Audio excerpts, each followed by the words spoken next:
নমস্কার দর্শকবৃন্দ, আপনাদের প্রিয় চ্যানেল চর্চায় সনাতনে স্বাগত জানাচ্ছি আমি বিশ্বজিৎ বৈদ্য। বন্ধুরা, আজ আমরা হিন্দু ধর্মের সার কথা নিয়ে আলোচনা করব, অর্থাৎ ফান্ডামেন্টালস অফ হিন্দুইজম নিয়ে আলোচনা করব। চারখানা বেদের 4টি মহাবাক্য আছে। তার মধ্যে একটি হচ্ছে অহম ব্রহ্মাস্মি, অর্থাৎ আমি ও ব্রহ্ম এক ও অভিন্ন, অর্থাৎ আপনি ও পরম ব্রহ্ম এক ও অভিন্ন।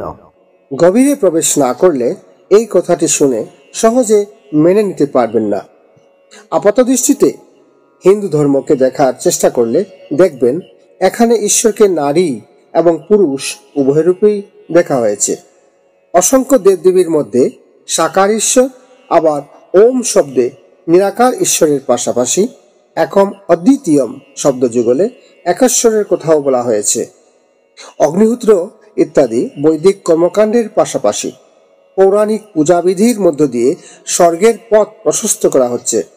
আবার ধ্যানের দ্বারা মুক্তি অথবা জপের দ্বারা বৈকুণ্ঠের পথে পাড়ি দিচ্ছেন হিন্দুরা। ভোজন নিয়েও নানা বিতর্ক। নিরামিষ ভোজনে ঈশ্বর কৃপা লাভের বিপরীতে আমিষ ভোজনে শক্তি সঞ্চয়ের বিতর্ক চলছে। দেখবেন হিন্দুরা জড় পদার্থ যেমন পাথর, পাহাড়, জল ইত্যাদির মধ্যে ঈশ্বর আরাধনার পাশাপাশি তৃণলতা থেকে শুরু করে বিশাল অশ্বত্থ বৃক্ষেও ঈশ্বরকে দেখছেন। এই জটিল ও বিভেদপূর্ণ বাহ্যিক আচরণের পরও সবাই কিন্তু হিন্দু। এটা কিভাবে সম্ভব? এর কারণ ব্যাখ্যা করতে হিন্দু ধর্মের গভীরে প্রবেশ করলে দেখতে পাবেন হিন্দু ধর্মের এক সুদৃঢ় দার্শনিক ফাউন্ডেশন আছে, আর ওই ফাউন্ডেশন তৈরিতে আছে কিছু মৌলিক সিদ্ধান্ত বা গবেষণা, যা আমরা আজকে এই ভিডিওতে গীতাশাস্ত্রী শ্রী মানিক শুক্লাজির মুখে শুনব। সম্পূর্ণ ভিডিওটি শোনার পর কমেন্ট করে আপনার মতামত ব্যক্ত করে আমাদের সঙ্গে যুক্ত থাকুন। যাওয়ার সময় একটি লাইক দিয়ে ভিডিওটি শেয়ার করে যাবেন, আর চ্যানেলে নতুন হলে সাবস্ক্রাইব করে বেল আইকনে চাপ দিয়ে নোটিফিকেশন অন করে রাখুন। আমাদের আর্য বৈদিক ধর্ম বা সনাতন ধর্ম বা বর্তমানে যাকে বলা হয় হিন্দু ধর্ম, এই হিন্দু ধর্মের মৌলিক চিন্তাধারাগুলো কি এ নিয়ে গবেষণা করি, দেখি এতে কি আছে। প্রথমেই আসবো বেদে। আমরা দেখতে পাই বেদে কোনো আদেশ বা কোনো কমান্ডমেন্ট কিছুই নেই। বেদ ঘোষণা করছে কিভাবে এবং কেন এই জগৎ তৈরি হয়েছে। আধুনিক বিজ্ঞান যেমন physics, chemistry, mathematics, geography, biology, geology, এই যে বিজ্ঞানের বিভিন্ন দিক, এই সমস্ত দিকে গবেষণা করে, পরীক্ষা নিরীক্ষা করে, নতুন এক্সপেরিমেন্ট করে, নতুন কিছু আবিষ্কার করে সমাজের মানুষের মৌলিক যে ডিমান্ড, খাদ্য, বস্ত্র, বাসস্থান এবং স্বাস্থ্য, তার রক্ষণাবেক্ষণ কিভাবে করা সম্ভব তাই নিয়ে গবেষণা। মানুষকে কিভাবে সুখী করা যায় তাই নিয়ে গবেষণা। বেদ কিন্তু ঠিক সেইভাবেই প্রথমে দুটো প্রশ্নের উত্তর দেওয়ার চেষ্টা করেছেন ঋষিগণ। বেদ বাণী সমূহকে গবেষণা করে দেখছেন যে এই বাণীর মধ্যে লুকিয়ে আছে এই সংসার, এই ব্রহ্মাণ্ড, এই জগৎ, এই জীব জগৎ, এই জড় জগৎ তৈরির নিগূঢ় রহস্য কিভাবে তৈরি হয়েছে। আধুনিক বিজ্ঞানের দৃষ্টিতে দেখি, বিজ্ঞান গবেষণা করে আমাদের সামনে রাখছেন কি এই সৃষ্টির পূর্বে, এই ব্রহ্মাণ্ডের পূর্বে এক সঘন, অতি ঘন অবস্থা, যে অবস্থার কোন বর্ণনা করা সম্ভব না। তারপরে এক ভয়ঙ্কর বিস্ফোট, যাকে বলে বিজ্ঞানে বিগ ব্যাং। বিগ ব্যাং এর পর থেকে লাইট, হিট, এবং সেই লাইট এবং হিট, সেই আলোর কণা যা ভরহীন, ভারহীন, সেই কণা, সেই হালকা কণা পরবর্তীকালে মিলেমিশে ভর এবং ভার সম্পন্ন বস্তুকণায় পরিণত হয়। অতি পরমাণু কণা পরমাণুতে, পরমাণু মিলিত হয়ে বস্তু জগতের বস্তুসমূহের অণু, এভাবে ধীরে ধীরে জগতের সমস্ত পদার্থ। চেতনা কিভাবে তৈরি হয়েছে এই প্রশ্নের জবাব আধুনিক বিজ্ঞানের কাছে নেই, কিন্তু বেদ বিজ্ঞান বলছেন প্রথমে বস্তু ছিল না, চেতনাই ছিল। সেই চেতনার ইক্ষণে আলোর গতি এবং পরবর্তীকালে বস্তু এবং প্রত্যেক বস্তুর মিশ্রণে নতুন বস্তু। এভাবেই আমাদের বৈদিক ঋষিগণ গবেষণা করে বলছেন জড় এবং চেতন এর দুটো সর্বব্যাপক। সেই চেতন তৎসৃষ্টায় তদানু প্রবিশৎ, সেই চেতনই জড় বস্তুর মাধ্যমে জীবরূপে পরিণত। এই ক্রম বিবর্তমান অবস্থার ভিতর দিয়ে আজকের মানব সমাজ। যেমন সাংখ্য দর্শন 24টি উপাদানের কথা বলেন, উপাদান সমূহ জড়, কিন্তু উপাদানের অভ্যন্তরস্থিত চেতনা, সেই চেতনার কোনো পরিবর্তন নেই, জড় বস্তু সমূহ বারবার পরিবর্তিত হচ্ছে। এই গবেষণায় আমরা বুঝতে পারি যে আমি বুধ বা সেলফ কনসাস এর অনেক নিচে হলো মন। সেই মন যখন আমি বুধে প্রবেশ করে, সেই আমি যখন সর্বব্যাপক চৈতন্য সত্তা রূপী সর্বব্যাপক আমি, বৃহত্তর আমি, যাকে আমরা ব্রহ্ম বলি, সেখানে প্রবেশ করে, অর্থাৎ যে স্থান থেকে, যে সূক্ষ্ম অবস্থা থেকে স্থূল অবস্থায় আসছে, সেই স্থূল অবস্থা থেকে আবার সূক্ষ্ম অবস্থায় গেলে তার যাত্রা একটা চক্র হয়। তাই আমাদের বৈদিক ধর্ম বা সনাতন ধর্ম মানুষকে ভোগ বিলাসিতার নিগুড় বন্ধনযুক্ত এক স্বর্গের মধ্যে সীমাবদ্ধ করতে চায় না, চায় অনন্ত স্বাধীনতা, ইনফিনিট ডিজায়ার, যাকে বৈদান্তিকগণ বলেন মুক্তি, ভক্তগণ বলেন পরম প্রেমময় অবস্থা, যোগীগণ বলেন নির্বিকল্প সমাধি, ভক্ত কবি বলছেন জ্ঞান, যোগ, ভক্তি তিন সাধনার বসে ব্রহ্ম, আত্মা, ভগবান ত্রিবিধ প্রকাশে। অর্থাৎ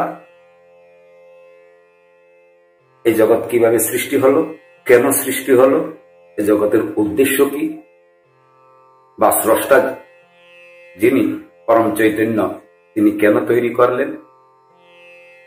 আধুনিক বিজ্ঞান এই প্রশ্নের সম্মুখীন হয়ে যখন কোনো উত্তর খুঁজে পাচ্ছে না, যারা আস্তিক্যবাদী তারা এক পরম চৈতন্যের ইঙ্গিত করতেছেন, যারা নাস্তিক্যবাদী তারা এখনো পরিকল্পনা করে বা বিভিন্ন ধরনের যুক্তি দিয়ে প্রমাণ করার চেষ্টা করেন যে চেতনা রাসায়নিক এক প্রতিক্রিয়া মাত্র। এটা তর্কের বিষয়, বিতর্কের বিষয়। কিন্তু আমরা সনাতন ধর্ম যখন ভালো করে দেখি তখন দেখতে পাই সনাতন ধর্ম গবেষণা এবং পরীক্ষা নিরীক্ষার দ্বারা সত্যকে অনুসন্ধান করা। এই গবেষণা এবং পরীক্ষা নিরীক্ষার বিভিন্ন ঋষিগণ বিভিন্ন উপায় করেছেন এবং প্রত্যেকেই চরম সত্যকে উপলব্ধি করেছেন। আর তাদের উপলব্ধ সত্যসমূহ যে বিভিন্ন সাহিত্য গ্রন্থে বর্ণিত হয়েছে, তাই সনাতন সাহিত্য বা বৈদিক সাহিত্য বিশাল এক গ্রন্থাগার। বেদ, ব্রাহ্মণ, আরণ্যক, উপনিষদ, আমরা 108খানা উপনিষদের কথা জানি, তারপরে 18 পুরাণ, আরো উপপুরাণ, তারপরে বিভিন্ন কারিকা গ্রন্থ, এবং বিভিন্ন মহাপুরুষের যে অনুভূতি, যে অ্যাচিভমেন্ট, তার বর্ণনা। মূলত কি, মানুষকে বলা হচ্ছে যে তুমি সেই পরম সত্য, যা পরিবর্তিত হচ্ছে, যা প্রপঞ্চ ক্ষিতি অতেজ মরুদ বুম, এই সূক্ষ্ম থেকে স্থূলে আকাশ, বাতাস, আগুন, জল এবং মাটি, চোখের সামনে আমরা এই বস্তুর এই 5 প্রকারের অবস্থা দেখি। এই অবস্থা সমূহ এক পরম সত্য থেকে আজকের বিজ্ঞান ডবল স্প্লিট এক্সপেরিমেন্ট করে এটা প্রমাণ করেছে যে আলোর কণা বা ফুটন যদি তাকে কেউ ফলো করে সেটা আকার নেয়, কিন্তু কেউ যদি ফলো না করে সেটা তরঙ্গের মতো চলে। আমাদের প্রাচীন ঋষিগণ একথাই বলছেন যে চৈতন্য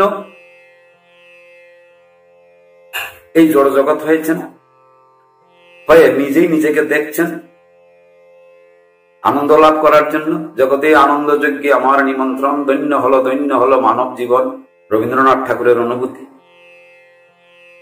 এই জগতে সর্বব্যাপক যে আনন্দ, ঈশ্বর, সেই আনন্দকে বহু রূপে বহুভাবে শব্দে, স্পর্শে, রসে, গন্ধে ব্যাপকভাবে নিজেকে রাখছেন, আবার নিজেই জীব হয়ে তার উপলব্ধি করছেন। এই বিষয়টাকে উপলব্ধি করা আর এই উপলব্ধির জন্য একটা বিজ্ঞানসম্মত পদ্ধতির মাধ্যমে এগিয়ে যাওয়া, এই সনাতন ধর্ম।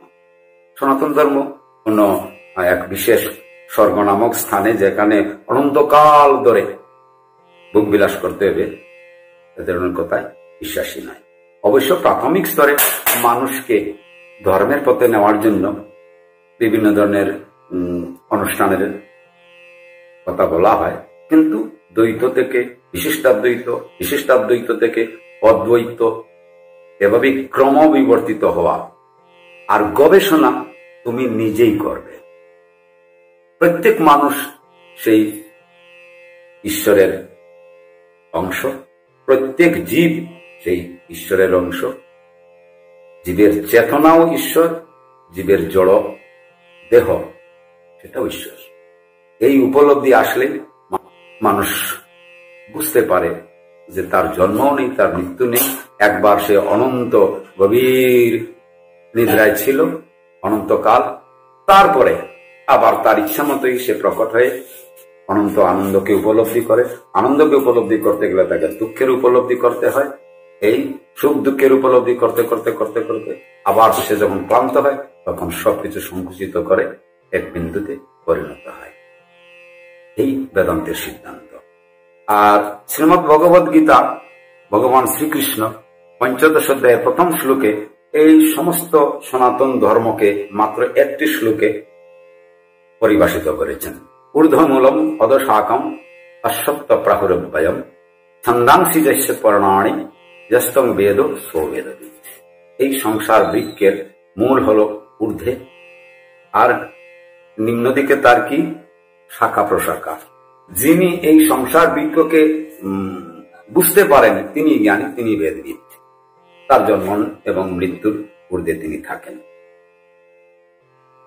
ঈশ্বর জীবকে কোনো আদেশ বা নির্দেশ দিচ্ছেন না, বা স্বর্গ নরকের ভয় এবং স্বর্গের লোভ দেখাচ্ছেন না। মানুষের বুদ্ধিবৃত্তির ক্রম অনুসারে প্রাথমিক অবস্থায় স্বর্গ নরক ইত্যাদি থাকবেই থাকবে। তার বুদ্ধিবৃত্তি যত বিকশিত হবে, ততই গবেষণা এবং অনুসন্ধান করবে। সেই সত্যের অনুসন্ধান কে, কি এবং কেন, এটাই সনাতন ধর্ম, অনুসন্ধান করা।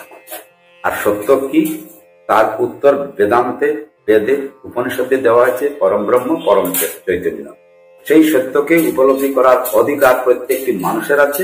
এই অনন্ত জ্ঞান ভান্ডার যুক্ত এই যে বৈদিক শাস্ত্র, সেই শাস্ত্র একদিন সে বুঝতে পারবে না প্রাথমিক অবস্থায় যে সে সগুণ সাকার ঈশ্বরের উপাসনা করবে, দ্বিতীয় স্তরে সে সর্বময় ঈশ্বরের উপাসনা করবে, এবং চতুর্থ স্তরে যাহা হতে ঈশ্বরের উৎপত্তি, অর্থাৎ সৃষ্টিকর্তা যিনি সৃষ্টি করেছেন তিনি যেখান থেকে প্রকট হয়েছেন সেই স্থান চৈতন্যময় সত্তায় তারও মিলিত হওয়ার অধিকার। এই বিষয়টাকে রিয়েলাইজ করা। ভিডিওটি ভালো লাগলে লাইক করুন, কমেন্ট করুন এবং বেশি করে শেয়ার করুন। চ্যানেলটিকে যারা এখনো সাবস্ক্রাইব করেন নাই তারা এখনই সাবস্ক্রাইব করে বেল আইকনে চাপ দিয়ে নোটিফিকেশন অন করে রাখুন। ভিডিওটি দেখার জন্য ধন্যবাদ।